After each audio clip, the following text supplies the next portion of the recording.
Kung may balak ka na pumunta dito sa Canada at may problema ka sa ngipin, diyan pa lang sa Pilipinas, ipaayos mo na po.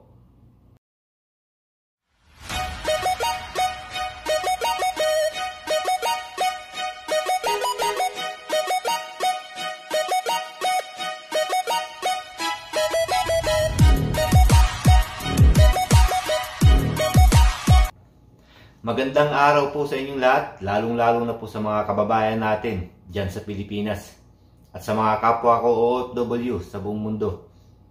Short video lang po ito mga kababayan. Follow up ko lang po doon sa isang video ko about my medical bago ako pumunta dito sa Canada. Nakakalimutan ko lang po kasi doon sa medical ko na sa IOM po, hindi po sila mahigpit about sa ngipin. Hindi po katulad sa iba na kapag nag-apply ka abroad at sa medical ay kasama po yung dental. Doon po sa IOM ay wala po. Kapag nag-apply ka sa ibang bansa at nagpa-medical ka, madalas kasama yung ngipin. Kung may sira yung ngipin mo, kung kailangan mo magpabunot, kung kailangan mo magpalinis, or may mga ngipin ka na kailangang ipasta. Doon po sa amin, nung nagpa-medical po ako sa IOM, wala pong ganun. So okay lang. Nalaman ko kung bakit nung nandito na ako sa Canada. Kaya sinabi ko po doon sa umpisa ng aking video, kung may balak ka magpunta dito sa Canada bilang isang foreign worker or student or tourist, at kung may problema ka sa ngipin, dyan pa lang sa Pilipinas, ipaayos mo na po. Bakit ko po nasabi? Sobrang mahal po. Sobrang mahal po ng dental dito sa Canada. Dito po sa Canada mga kababayan, kung magpapabunot ka ng ngipin or papalinis ka or kailangan mo magpapasta, hindi basta-basta ang gagawin sa'yo. Hindi katulad sa Pilipinas, pag sinabi mong bunutin, bubunutin na. Pag kailangan mong pastahan, papastahan na kaagad. Dito po, katakot-takot na x-ray pa yung gagawin bago ka bunutan or bago ka pastahan or kung anumang process na gusto mong mangyari sa ngipin mo. Hindi po ganun kadali. Kaya nga po nung kailangan ko na magpalinis ng ngipin at magpapasta, nagpunta ako sa isang dental clinic. Samot-saring x-ray po ang ginawa muna sa ngipin ko bago linisan yung ngipin mo o bago bunutin o bago pastahan. Ang sa akin po kasi, ang gusto ko lang gawin ay linis ng ngipin at pasta. May mga ilang ngipin po kasi ako na kailangan ng pastahan dahil may sira. Kasi po nung nag-medical ako sa Pilipinas bago pumunta rito ay hindi ko naman kailangan na magpalinis o magpapasta. So binaliwala ko po. Yung pagyayari na po nung aking dental cleaning at ng mga pasta, 4 na ngipin ko po yung pinastahan. At nung binigay na po yung billing para sa lahat ng gastos ko, ay umabot po ng 1,200 Canadian dollar. Or kung i-convert mo sa 40 ng palitan ngayon, ay nagkakahalaga po ng 48,000 pesos na po.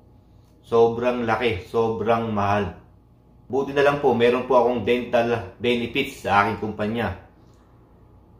Yung 1,000 po na dental benefits ng aming kumpanya ay na-cover po doon sa aking dental billing.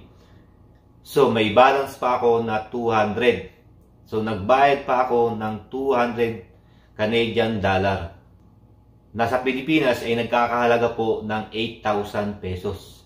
So paano na lang kung pagpunta mo dito ay biglang sumakit yung ngipin mo o kailangan mo magpabunot at kung wala kang dental benefits sa iyong kumpanya. Dito po kasi sa aming kumpanya, 6 months pa bago kami nabigyan ng health benefits at dental benefits.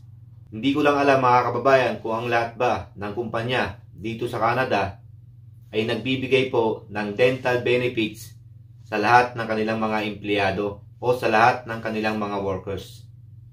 Or kung tourist ka at nagkaroon ka ng biglaang problema sa ngipin, ay malaking gastos po ang kakailanganin nyo. Kaya nga sinasabi ko, kung meron kayong problema sa ngipin, dyan pa lang sa Pilipinas, ipaayos nyo na para makamura kayo.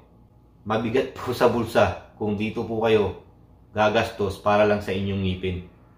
Ay kung nasa Pilipinas lang ako, baka hinayaan ko na hindi na ako magpapasta at magpapustisyo na lang ako. Kaya paalala lang po para sa mga kababayan natin na gustong pumunta, magtrabaho dito sa Canada or mag-tourist. Pagpunta nyo rito, siguraduhin nyo na wala kayong problema sa ngipin. Dahil alam nyo naman, dito sa Canada, lalo ngayon, winter season na. Kapag may problema ka sa ngipin, ang sabi nga natin sa Pilipinas, hindi bali nang sumakit ang ulo mo, yung tiyan mo, o yung katawan mo, wag lang yung ngipin mo. Dahil pag sumakit ang ngipin mo, buong katawan mo, lahat-lahat na masakit sa'yo. Lalo na ngayon dito sa Canada, winter na. So, yun lang mga kababayan, maikling video lang po para sa inyo, isang paalala lang po. Hanggang sa muli, ako po si Lindsay mga kababayan. Huwag niyo po sanang kalimutan na i-like yung ating video, i-share niyo po, pindutin mo yung notification bell para ma-notify ka sa susunod nating video. At huwag mong kalimutan na mag-subscribe dito po sa aking YouTube channel para po patuloy pa rin tayo na makagawa ng mga ganitong klaseng video para sa mga kababayan natin. Muli po, maraming salamat po. Ingat po tayong lahat.